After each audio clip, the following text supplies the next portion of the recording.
स्थूलदेह सूक्ष्म कारण तिसरा देह, चौथा महाकारण देह एक बाप्पा.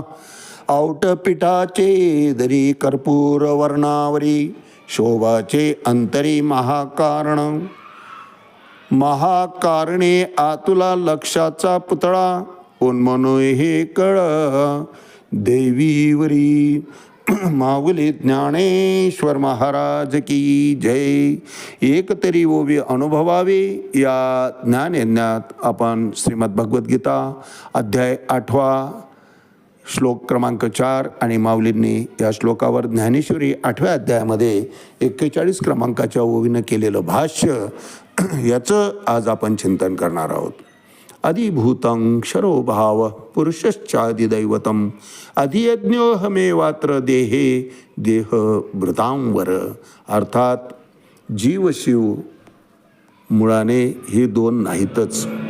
भगवंतच सांगतात, ममैवांशे जीवलोके जीवभूत सनातनः. काल चिंतन केलं आपण, माझाच अंश आहे आणि मी त्याला जीवाला एकटं कधीच सोडलेलं नाही. शिवाचाच अंश.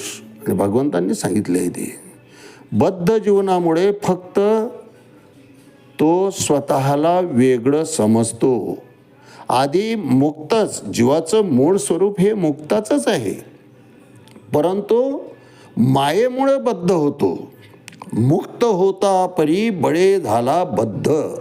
आणि या बद्ध जगतातील जीव हे माझे सनातन अंश आहेत. भगवंत म्हणतात बद्ध हे तात्पुरत्या स्वरूपामुळे झालेले आहेत. दोषमुळे तो बद्ध झालेला दिसतो. वास्तविक जीव सुद्धा बद्ध नाही. आवरण फक्त बाजूला करायला पाहिजे. स्वस्ती श्री जटेषु जो लपोनी जगदा भासू दावी मग भ्रासू प्रगटला करी. त्यातला परमात्मा हा प्रगट होतोच, फक्त मायेचं आवरण आम्हाला बाजूला करता यायला पाहिजे महाराज. म्हणून बद्ध जीवनामुळं मनासहित 6 इंद्रियांशी कठीण संघर्ष तो जीव करतो. वेगवेगळ्या विषयाचं भोग घेतो. मन चंचल आहे. विषयाकडे इंद्रियांना ओढून नेतात. या विषया वाचून काही अनेक सर्वथा रम्यची नाही. हा ऐसा स्वभावची पाही इंद्रियांचा. इंद्रियांचा तो स्वभावच होऊन बसतो महाराज. म्हणून मनाला काय खाद्य द्यावं त्याप्रमाणे जसा विहार, आचार तसा विचार, आणि जसा विचार तसा विहार होत असतो. आहार, विचाराप्रमाणे आहारही होतो ना, आहाराप्रमाणे माणसाचा विहार होत असतो. तशीच कृती त्याच्या हातून घडत असते.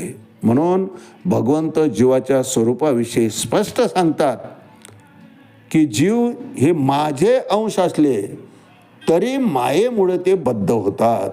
सनातन काळासाठी ते माझे अंशच आहेत. असं नसतं की बद्ध अवस्थेमध्ये ती व्यक्ती किंवा त्याचं ते जीवपण आहे, तर ते जे लक्षण आहेत ते कमी होतात असं नाही आहे. फक्त ते झाकले जातात. मुक्त झाल्यावर ते पुन्हा पूर्वाश्रमीसारखेच दिसतात आणि तो माझ्याशी बरोबर त्या क्षणी एकरूप होऊन जातो. अर्जुनाच्या ठिकाणी मायेनं असाच खेळ खेळलाय. भगवंताला मायेतून अर्जुनाला बाहेर काढायचं आहे. म्हणून निमित्त अर्जुनाचं आहे महाराज. मायेतून आम्हाला जर खरंच तळमळ असेल बाहेर पडायची, तर त्याकरता श्रीमद भगवद्गीतेचा, ज्ञानेश्वरीचा अभ्यास हा आम्ही करायलाच पाहिजे. एक तरी ओवी अनुभवावी.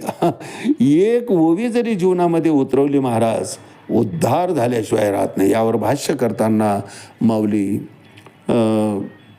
41 क्रमांकाच्या ओवी ज्ञानेश्वरी 8व्या अध्यायामध्ये म्हणतात, तेची अविद्येची जव निका फिटे आणि भेदभावाचा अवधी तुटे. मग म्हणो एक होऊनी जरी आटे, तरी काय दोन्ही होती. भगवंत सांगतात अर्जुना, अज्ञान गेलं पडलेलं मायेचं आवरण दूर झालं, त्याची अविद्येची जवळ निकाप फिटे, ते दूर झालं आणि भेदभावाचा अवधी तुटे. मध्ये जो पडदा होता तो पडदाही निघून गेला.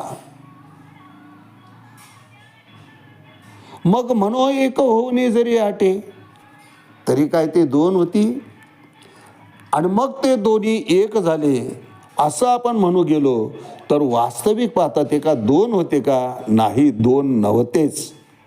भगवंताचा संकेत होता म्हणूनच पडदा बाजूला गेला आणि ते दोन, जीव आणि शिव हे एक झाले, एकरूप झालं. त्या ठिकाणी पडदा ज्या क्षणी गेला त्याच क्षणी त्याचं द्वैत भाव गेला, अद्वैत भाव होऊन गेला. मग पुन्हा त्यातून मी वेगळा आहे हे म्हणणं हे हास्यास्पद आहे, माऊली म्हणतात. तिथं वेगळेपण शिल्लकच राहिलं नाही.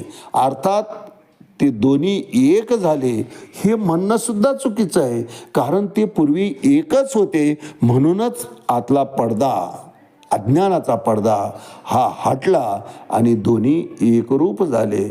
पूर्वीही ते एकरूपच होते. अव्यक्त्यादीनि भूतानि व्यक्तमध्यानि भारत अव्यक्त निधनान्येव तत्र का परिदेवना. हे सृष्टीचा नियमच आहे की आधी अव्यक्त स्वरूप होतं, पुन्हा व्यक्त झालं आणि नंतर पुन्हा ते मूळ स्वरूपामध्ये गेलं. याचा अर्थ काही परिवर्तन त्यातून घडून आलं असं नाही. पूर्वीचं जीवाशिवाशी जे नातं होतं, जीवाचं शिवाशी जे नातं होतं ऐक्याचं, तोच ऐक्य भाव आहे. म्हणून तरी काय ते दोन्ही वेगळे होती तर ते वेगळे नव्हतेच, आधीही एक होते. मायेमुळे फक्त, अज्ञानाच्या पडद्यामुळे फक्त वेगळं पण जाणवत होतं. पडदा दूर झाला, ज्ञानाची प्राप्ती झाली की पुन्हा जीव शिव हे एकच आहेत, त्यात ऐक्यच आहे. भगवंताने जी पुष्टी जोडलेली आहे, ममवंशी जीवलोके जीवभूता सनातना, हा त्याचाच अंश आहे याची साक्ष पडते. परंतु त्याकरता तो द्वैत भाव जावा लागतो. द्वैत जेव्हा गेले ब्रह्म तेची झाले. जेव्हा आमचा द्वैत भाव निघून जातो, द्वैत गेले ब्रह्म तेची झाले. तो ब्रह्माचा अंश होता. तो ब्रह्मामध्येच, ब्रह्मतत्वामध्येच विलीन झाला, त्याच्याशी एक रूप झाला. ब्रह्म जे देखणे द्वैत जेव्हा गेले शरीर ते झाले ब्रह्मरूप. नुसता आत्मा ब्रह्मरूप होत नाही तर त्या आत्म्यानं परिधान केलेलं जे शरीर आहे, जो देह क्षत्रिय आहे, ते क्षत्रसुद्धा पवित्र होऊन जातं, ते सुद्धा पूजलं जातं. कारण मधला जो आत्मा आहे त्याचा अंतरात्मा तो परमात्म्याशी एकरूप होऊन जातो आणि त्यामुळं शरीराचं सुद्धा महत्त्व वाढतं. म्हणून तर लाखोचा समुदाय पदस्पर्शाकरता महात्म्याच्या हा तासन तास उभ्या असतात महाराज.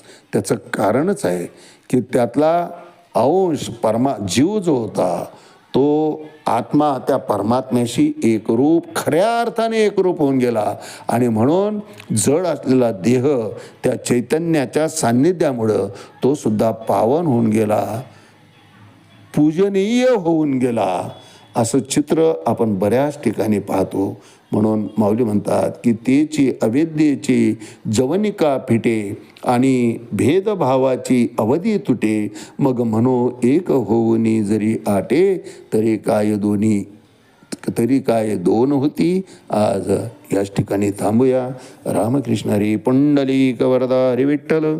श्री ज्ञानदेव तुकाराम पंढरीनाथ भगवान की जय. माऊली ज्ञानेश्वर महाराज की जय.